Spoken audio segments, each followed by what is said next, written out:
अस्सलाम वालेकुम एवरीवन। तो हम स्टार्ट करने के हमारा अगला topic which is tetralogy of Fallot. ठीक है, तो हमने स्टार्ट की थी पीडियाट्रिक सीरियस डिसऑर्डर्स और उसमें हमने कंजेनिटल हार्ट डिजीजेस में देखा था कि दो तरह की होती है, साइनोटिक और साइनोटिक हार्ट डिजीज। और उसमें भी हमने ये बात देख ली थी कि कौन सी किस तरह से साइनोसिस डेवलप हो सकता है और किस तरह से साइनोसिस नहीं डेवलप हो सकता। तो जाहिर है जो एक साइनोटिक हार्ट डिजीज होती है उनमें बच्चे की जो कंप्लेन है वो और कोई भी हो सकती है, लेकिन उसमें ये नहीं होगी मानने के लिए कि बच्चा नीला पड़ जाता है, लेकिन जो साइनोटिक है उनमें बच्चा नीला पड़ जाता है। ठीक है, और नीला क्यों पड़ता है? क्योंकि उसको हाइपोक्सीमिया होता है। हाइपोक्सीमिया का मतलब है कि उसको ऑक्सीजन कंसेंट्रेशन नहीं मिलती। आइदर डिपेंड करता है कि सिर्फ पेरिफ्रीज में ऑक्सीजन कंसेंट्रेशन कम होती है या फिर होल बॉडी में होगी, तो वो जाहिर है पूरा नीला होगा। तो ये मसला होता है। साइनोटिक हार्ट डिजीज जो हम शुरू करें उसमें 3-4 आती है, जिसमें से जो पहली हमने करनी है वो टेट्रोलॉजी ऑफ फैलो है। One of the most important topic with regards to your paper and generally भी, क्योंकि आपके पास टॉफ के बच्चे भी बहुत ज्यादा आएंगे। टेट्रोलॉजी ऑफ फैलो का होता है टॉफ कहते हैं, टॉफ के बच्चे क्लिनिकली भी बहुत ज्यादा होते हैं, मतलब प्रेजेंट करते हैं। उसके अलावा आपके एग्जाम में इसका क्वेश्चन इतना ज्यादा आता है, इतना आता है जिसकी कोई हद नहीं, मतलब कि हद से ज्यादा आता है। ठीक है, तो आपने इसको बहुत ही अच्छे से याद कर लेना। सारी पुरानी बातें आपने पहले भी पढ़ी हुई है, कोई मुश्किल बात भी नहीं है और कोई नई बात भी नहीं है। टेट्रोलॉजी ऑफ फैलो नाम से पता चले कोई 4 चीजें होती है इसमें। तो पहली बात तो आपको इसके कॉम्पोनेंट्स याद होने चाहिए, क्योंकि पहला सवाल वो आपसे पूछते ही कॉम्पोनेंट्स का है कि what are the 4 components of tetralogy of Fallot.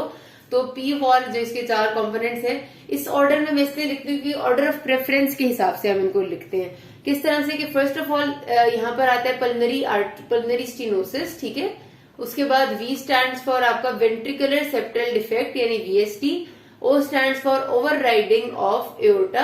ठीक है, और R से आपका बन जाता है राइट वेंट्रिकुलर हाइपरट्रोफी। ये 4 चीजें are the 4 components of tetralogy of Fallot. इनमें कोई भूल वाली बात है ही नहीं, भूलने वाली बात सपोज करें सवाल ही पैदा नहीं होता, इनको तो आपको रट्टा होना चाहिए। ठीक है, अच्छा अब आप देखिए कि यहाँ से जरा सा अंदाजा हम कर लेते हैं कि पल्मनरी स्टेनोसिस है। पहले ऊपर वाले 2 मैंने इसीलिए ऊपर वाले 2 लिखे क्योंकि यही वो बेसिकली ये 2 है सबसे इंपॉर्टेंट जो कि सारा का सारा सिलसिला बना रहे हैं।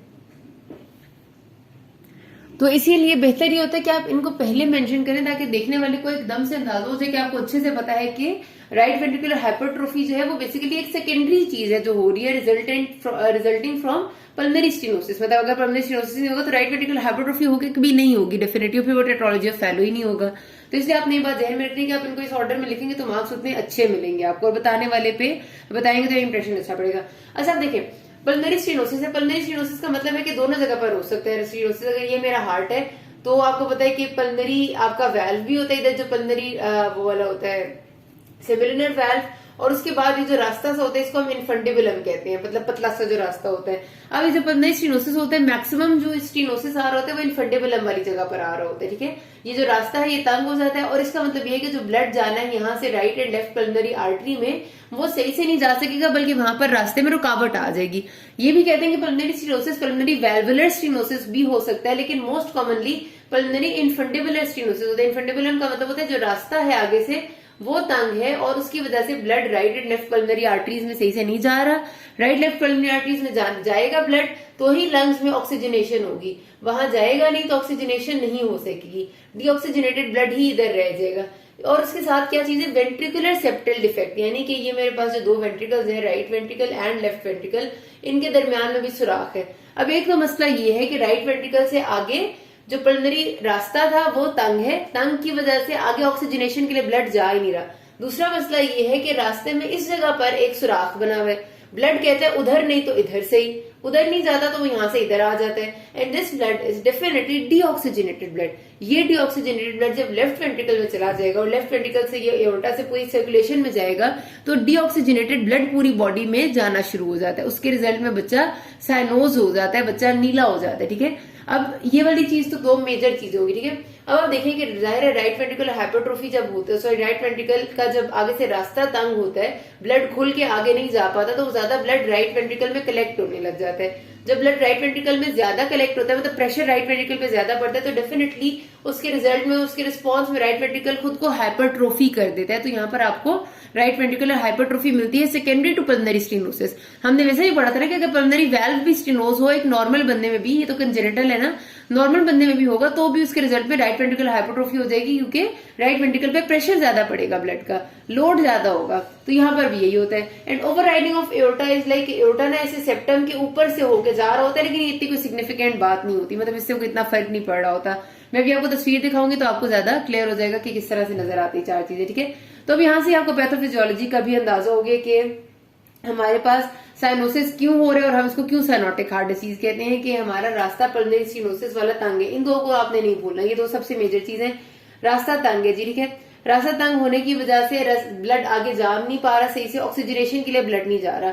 मजीद ये कि ब्लड यहीं पर रुकता भी नहीं है, बल्कि क्या होता है, अब आप देखें ना, खुद सोचेंगे अगर यहाँ पर ये डिफेक्ट ना होता तो क्या होता, राइट वेंट्रिकल में प्रेशर बिल्डअप होता, ये प्रेशर यहाँ से बैक ट्रांसमिट होता राइट एट्रियम में प्रेशर बिल्डअप होता, ये बैकवर्ड ट्रांसमिट होता आपके सिस्टेमिक सर्कुलेशन में, और आपको पेशेंट जो प्रेजेंट करता है systemic hypertension and pedal oedema and बाकी बॉडी के एडिमा के साथ प्रेजेंट करता है। लेकिन यहाँ पर ऐसा नहीं हो रहा बच्चे में, क्यों नहीं हो रहा, क्योंकि राइट वेंट्रिकल में प्रेशर बिल्डअप होता ही क्यों, ये वाला रास्ता जो खुला हुआ है दोनों वेंट्रिकल्स के बीच में खुला हुआ है। राइट वेंट्रिकल में जैसे प्रेशर बिल्डअप होता जरूर है, कुछ ना कुछ ब्लड इधर चला जाता है लेफ्ट में जाएगा तो वो जाहिर है लेफ्ट का रास्ता तो ठीक है, वो आगे से जाएगा इधर एओर्टा से पूरी सर्कुलेशन में, एंड डीऑक्सीजनेटेड ब्लड जाएगा सर्कुलेशन में, डेफिनेटली साथ ऑक्सीजनेटेड भी जाएगा, लेकिन ऑक्सीजनेटेड के साथ मिक्स हो जाएगा और उसके रिजल्ट में ये हो जाता है आपका। अब अच्छा अब देखिए ना, लेफ्ट वेंट्रिकल में भी इतना अच्छा ऑक्सीजनेटेड ब्लड नहीं होगा नॉर्मल अमाउंट में। क्यों नहीं होगा, क्योंकि पहली बात तो ये कि यहाँ से जो रास्ता था जिससे ऑक्सीजनेटेड ब्लड कराना था, मतलब यहाँ से पल्मोनरी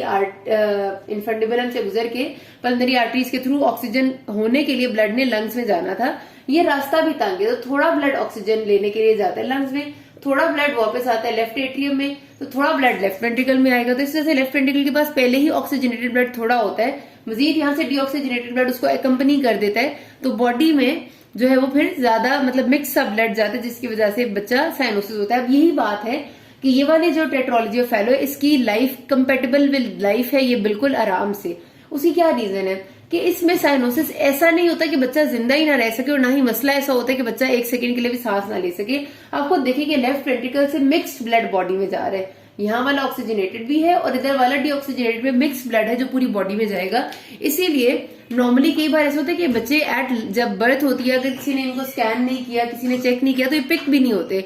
बच्चे आपके पास 1.5 साल 2 साल की उम्र में प्रेजेंट करते हैं कि इसको माँ कहती है कि जब ये रोता है ना तो इसकी एकदम से नीला पड़ जाता है। छोटे बच्चा होगा तो ज्यादा रोने के साथ आएगा, अगर 2 साल का बच्चा होगा तो माँ कहती है ज्यादा खेलता कूदता है ना तो फिर ये नीला पड़ने लग जाता है। अब जाहिर है देखिए खेले कूदे का बच्चा या रोएगा, दोनों केसेस में एक्सर्शन होती है। एक्सर्शन के टाइम पे बॉडी को ऑक्सीजन की जरूरत ज्यादा होती है और वो ऑक्सीजन की डिमांड जब पूरी नहीं होती तो फिर बच्चे को हाइपोक्सिया फील होता है और वो नीला पड़ जाता है, ठीक है, हाइपोक्सीमिया की वजह से। तो ये मसला होता है, बच्चे आपके पास ये वाले लेट ही प्रेजेंट करते हैं अक्सर औकात। अच्छा, और ये बात दूसरी इस चीज पे भी डिपेंड करती है कि आपका डिफेक्ट कितना है। अगर बहुत छोटा सा डिफेक्ट है तो कई बार काफी लेट हो जाते हैं बच्चे प्रेजेंट करते हैं, 6 साल के बच्चे भी प्रेजेंट करते हैं आपके पास पहली दफा इसके तरह की कंप्लेन के साथ। लेकिन अगर बड़ा डिफेक्ट है तो बच्चा हो सकता है कि आपके पास first month second month of life पे प्रेजेंट करे, माँ कहे कि ये तो बस वैसे भी इसके हाथ पांव नीले ही रहते हैं, लेकिन रोता है तो बिल्कुल नीला हो जाता है, इसको अचानक से सांस रुक जाता है इसका, माँ ऐसी कंप्लेन आपको करती है, ठीक है, क्योंकि उसका डिफेक्ट बड़ा होता है। जितना बड़ा डिफेक्ट होगा उतनी शंटिंग होगी, राइट टू लेफ्ट शंटिंग जितनी होगी उतना हाइपोक्सीमिया और उतना बच्चा प्रेजेंट करेगा जल्दी। अच्छा जी, उसके बाद हम आपका देखिए क्लिनिकल फाइंडिंग्स इसकी बच्चा किस तरह प्रेजेंट करेगा ये आपने याद रखनी है, क्योंकि ये आपसे पूछी जाती है एग्जाम में कि what are the clinical findings. तो सबसे पहली बात तो जाहिर है साइनोसिस है, और साइनोसिस किस तरह से मैंने आपको बताया है कि जरूरी नहीं है कि सिम्टम्स फौरी तौर पे बर्थ पे शुरू हो जाए, डिपेंड करता है कब शुरू होंगे और उस हिसाब से प्रेजेंट करेगा। जाहिर है बच्चे को जब हाइपोक्सिया होता है, पूरी ब्लड को बॉडी को सही से ऑक्सीजन नहीं मिलता, तो डेफिनेटली बच्चे की ग्रोथ पे फर्क पड़ता है, डेफिनेटली उसकी डेवलपमेंट पे फर्क पड़ता है, डिक्रीज हो जाती है। अच्छा, उसके अलावा आपको पता है हमने पढ़ा है कि कोई भी क्रॉनिक इलनेसेस होती हैं, chronic lung disease, chronic kidney disease, chronic जो आपका chronic obstructive pulmonary disease COPD and congestive heart failure, ये जो चारों सीज हैं, हर क्रॉनिक जो डिजीज है वो आपके पास क्लबिंग कर देती है, आपकी फिंगर्स क्लबिंग हो जाती है इन बच्चों में, क्योंकि देखिए एज अ क्रॉनिक डिजीज है ना, ये बर्थ के फौरन बाद प्रेजेंट नहीं करते, जो बच्चे बड़े हो जाते हैं। अगर बर्थ के फौरन बाद या दूसरे तीसरे महीने में करेंगे तो उनको क्लबिंग नहीं होगी, लेकिन अगर ये आपके पास 2 साल 3 साल की उम्र में प्रेजेंट करते हैं उसके बाद करते हैं, तो क्योंकि इनको आप समझ लें एक तरह की क्रॉनिक डिजीज चल रही है, और खासतौर पर इनको समझ लें कि जो लिवर लंग्स के लेवल पे तो एक बड़ा मसला चल रहा है कि लंग्स में सही से ऑक्सीजनेशन हो ही नहीं रही, लंग्स में ब्लड सही से आ ही नहीं रहा, क्योंकि यहाँ पर पल्मोनरी स्टेनोसिस है। तो उसके रिजल्ट में ना इन बच्चों में भी डिजिटल क्लबिंग हो जाती है, उसी तरह से जिस तरह एडल्ट्स में होती है इनकी भी क्लबिंग होती है, ठीक है। और क्लबिंग की रीजन वो सेम है जो कि एडल्ट्स में होती है, कि आपका जो सारे फैक्टर्स हैं, इन्फ्लेमेटरी फैक्टर्स वो ज्यादा होते हैं एंड ऑल दैट, वो सारी बातें, ठीक है, जो भी थी। तो ये बच्चे भी क्लबिंग के साथ इससे रिप्रेजेंट करते हैं। ये जहन में रखना है आपने कि जितने भी क्रोनिक डिजीज होती हैं, 4 सीज के मैंने नाम लिए, CKD, CLD, CCF and COPD, इन सब में बच्चा क्लबिंग के पेशेंट्स क्लबिंग के साथ प्रेजेंट करते हैं। और इसमें भी आपकी जो टेट्रोलॉजी ऑफ फेलो यानी साइनोटिक हार्ट डिजीज है। अच्छा, उसके अलावा बच्चे को डिस्निया होगा। डिस्निया मेनली होता है ऑन एक्सर्शन, डिस्निया ऐसे नहीं होता ज्यादातर, वही बात है डिफेक्ट पे डिपेंड करता है। लेकिन फिर भी जब बच्चे रोते हैं, बच्चे भागते हैं, खेलते कूदते हैं, उस वक्त उनको डिस्निया होता है, सांस उखड़ने लग जाते हैं क्योंकि उनकी ऑक्सीजनेशन ठीक नहीं है, हाइपोक्सिया होता है उन्हें। और माँ ये कहती है कि जब बच्चे को ना आदत पता चल जाता है कि खेलते खेलते ना जब उसे साइनोसिस फील होता है ना, उसका सांस उखड़ना लग जाता है, एकदम से वो स्क्वेटिंग पोजीशन में बैठ जाता है, स्क्वेटिंग में, ठीक है। स्क्वेटिंग में बैठने से क्या होता है, बेसिकली जब बच्चा स्क्वेटिंग पोजीशन में बैठता है तो आपको पता है कि उसकी जो वेसल्स है सारी की सारी लेग्स की वो कंप्रेस होती हैं। वेसल्स कंप्रेस होने की वजह से क्या होगा कि उसकी जो सिस्टेमिक हाइपरटेंशन है वो थोड़ी सी इंक्रीज होगी। जब सिस्टेमिक हाइपरटेंशन थोड़ी इंक्रीज होगी तो जो वीनस रिटर्न हार्ट की तरफ आ रहा है, जाहिर है आपको पता है ना, हार्ट पे जो वीनस रिटर्न आ रहा है सारे सिस्टेमिक सर्कुलेशन से आ रहा होता है, तो जो सिस्टेमिक वीनस रिटर्न होता है वो थोड़ा सा कम हो जाता है क्योंकि रेजिस्टेंस थोड़ी वेसल्स की ज्यादा होती है ना पीछे की तरफ। हाइपरटेंशन क्यों होती है, क्योंकि जब आपकी वेसल्स सारी कंप्रेस होती है, बच्चा स्क्वाटिंग पोजीशन में बैठता है, टांगों की थाइस की वेसल्स कंप्रेस होती हैं। जब वेसल्स कंप्रेस होंगी तो वेसल्स में रेजिस्टेंस बढ़ेगी, वेसल्स में रेजिस्टेंस बढ़ेगी तो रेजिस्टेंस ज्यादा हो तो ज़ाहिर ब्लड कम फ्लो करता है, तो उसके रिजल्ट में जो venous return to the heart है वो थोड़ी डिक्रीज होती है। Venous return to the heart decrease होगी तो डेफिनेटली बच्चे की जो राइट से लेफ्ट शंटिंग हो रही थी, यहाँ पर से यहाँ पर ब्लड जा रहा था, वो थोड़ा कम हो जाएगा क्योंकि ब्लड सप्लाई जो राइट एट्रियम में हार्ट पूरी बॉडी से आ रही है वो कम हो जाएगी, तो शंटिंग भी थोड़ी कम होगी। शंटिंग थोड़ी कम होगी तो बच्चे को थोड़ा रिलैक्सेशन मिलेगी और उसका जो साइनोसिस और डिस्निया है वो थोड़ा बेहतर हो जाएगा। तो बच्चों को आदत हो जाती है, वो खेलते खेलते फौरन स्क्वाटिंग पोजीशन में बैठ जाते हैं, थोड़ी देर में फिर खड़े होकर खेलने लग जाते हैं। उनको खुद पता चल जाता है कि मैं इस तरह बैठता हूँ ना तो मुझे अच्छा फील होता है और मेरा सांस उखड़ना कम हो जाता है। तो ये बड़ी इंपॉर्टेंट बात होती है, ठीक है। ये आपके वाइवा का क्वेश्चन है, वाइवा का। उसके अलावा मैंने बताया आपको कि पैरोक्सिस्मल हाइपरसाइनोटिक अटैक्स होते हैं जिसको टेट स्पेल्स कहते हैं इसमें, ठीक है। Tet spells I told you कि अचानक से बच्चा जब रोएगा कोई खास एक्टिविटी की, उसके बाद उसको साइनोसिस हो गया, सांस रुक गया, चोकिंग होने लग गई, और उसकी रीजन यही होती है कि हाइपोक्सिया फील होता है उसको ड्यूरिंग दिस, एकदम से गैस्पिंग रेस्पिरेशन में चला जाता है। माँ कहती है कि इस तरह के अटैक्स हमेशा आपके पास जब भी इसका सिनेरियो आएगा ना वो ये होगा कि बच्चा आपके पास प्रेजेंट किया, उम्र कोई भी हो सकती है, 6 महीने का भी हो सकता है, 2 साल का भी हो सकता है। प्रेजेंट इसी तरह करता है कि विद साइनोसिस एट क्राई या फिर साइनोसिस आफ्टर प्लेइंग या cyanosis during playing in the ground with the kids. और माँ बताती है कि इस तरह के एपिसोड जिसको 6-7 दफा पहले भी हो चुके हैं और आपने जब सुना, आपको ज्यादा अच्छा जब वो सिनेरियो देते हैं तो फिर आपको वो मजीद चीजें बताते हैं। अब आप देखें हमने क्या पढ़ा था कि जब रास्ता तंग होता है तो ब्लड वहां से जब गुजरेगा तो रास्ते में रुकावट आएगी तो ब्लड आवाज पैदा करेगा। अब मेरे पास एक रोड इतनी खुली है और ये नॉर्मल है तो जाहिर है गाड़ियां इधर से गुजरेंगी, आराम से गुजरती जाएंगी। यही रोड अगर मैं तंग करके इतनी कर दूं, ठीक है, और गाड़ियां उतनी गुजारूं तो गाड़ियां गुजरते हुए एक दूसरे को टकरे मारेंगी तो आवाज आएगी। यही आवाज आती है जब ब्लड गुजरता है इस तंग वाले रास्ते से, पल्मनरी जो आपकी यहाँ पर होती है तंग रास्ता, इसमें से ब्लड गुजरता है तो आवाज आती है, और आवाज आती है तो मरमर प्रोड्यूस होता है, ठीक है। तो क्योंकि ये मरमर आपका देखे यहाँ पर है राइट वेंट्रिकल ने जब कॉन्ट्रैक्ट करना है, ब्लड ने जाना है इस रास्ते से टुवर्ड्स द पल्मनरी आर्टरीज, उस वक्त उसे रास्ते में तंगी महसूस होगी तो कॉन्ट्रैक्शन के टाइम पे आपको मरमर मिलेगा। इसका मतलब है सिस्टोलिक मरमर होगा, ठीक है, कॉन्ट्रैक्शन पे मिल रहा है। फिर सिस्टोलिक मरमर भी किस तरह का, जो सिस्टोलिक मरमर्स आपको ब्लड की इजेक्शन में मिलते हैं क्योंकि हार्ट से ब्लड ने इजेक्ट आउट होना है ना, उनको हम कहते हैं ज्यादा पर्टिकुलरली इजेक्शन सिस्टोलिक मरमर्स, ठीक है। तो इजेक्शन सिस्टोलिक मरमर हो गया। किस जगह मिलेगा, अगर आपको याद कराऊं मैं हार्ट के एरियाज जो आपने देख रखे हुए थे, एक मिनट आ गया आपका बंदा, हमने ये आ गया आपकी स्टर्नम, ठीक है। तो हार्ट के एरियाज में हम इसको कहते हैं माइट्रल एरिया, यहाँ पर होता है आपका ट्राइकस्पिड एरिया। फिर हम लेते हैं पल्मनरी एंड एओर्टिक एरियाज, तो आपको याद होगा कि A1 A2 एरिया यहाँ पर होता है, ठीक है। जो पल्मनरी एरिया वो बिल्कुल आपके लेफ्ट पेरास्टर्नल बॉर्डर पे इन 3rd and 4th intercostal space इस जगह पर होता है। बच्चों में 2nd और 3rd इंटरकॉस्टल स्पेस में यहाँ पर पल्मनरी होता है और ये A1 होता है। अब पर्टिकुलरली क्योंकि यहाँ पल्मनरी नैरोइंग है और उसकी वजह से मरमर बन रहा है तो it will be felt in the left parasternal border in 2nd and 3rd intercostal space, यहाँ पर आपको मरमर फील होगा, ठीक है। और यहीं पर आपको ज्यादा जोर से जब ब्लड निकलेगा तो हीव भी फील होती है, जिसको आप ऐसे हाथ रख के पैरास्टर्नल हीव चेक करते हैं ना, वो भी यहाँ पर आपको मिलती है। इससे भी ज्यादा जोर से आएगा तो थ्रिल भी मिल सकता है। थ्रिल का मतलब है कि पैल्पेबल मरमर, अगर मरमर ब्लड इतनी जोर से फ्लो करके जा रहा है, आप हाथ रखते हैं and you can feel your hand lifting, उसको हम कहते हैं, या फिर लिफ्ट ना भी करें तो यू कैन फील समथिंग कि आपको आके लग रही है हाथ को, that is called a palpable murmur which is thrill. तो सिस्टोलिक थ्रिल भी हो सकती है, इजेक्शन सिस्टोलिक मरमर तो लाजमी होगा, और पैरास्टेनल हीव भी होगी, ठीक है। तो ये चीजें, ये वाली लेफ्ट पैरास्टेनल हीव एंड मरमर, ये तो जरूर होती है इंजेक्शन सिस्टोलिक, एंड बहुत जोर से होगा सिस्टोलिक थ्रिल भी होती है। अच्छा, मेरी बात आपने याद रखनी है कि जब बच्चा जाता है ना साइनोटिक स्पेल में, टेट स्पेल में, उस टाइम आपका मरमर एब्सेंट हो जाता है।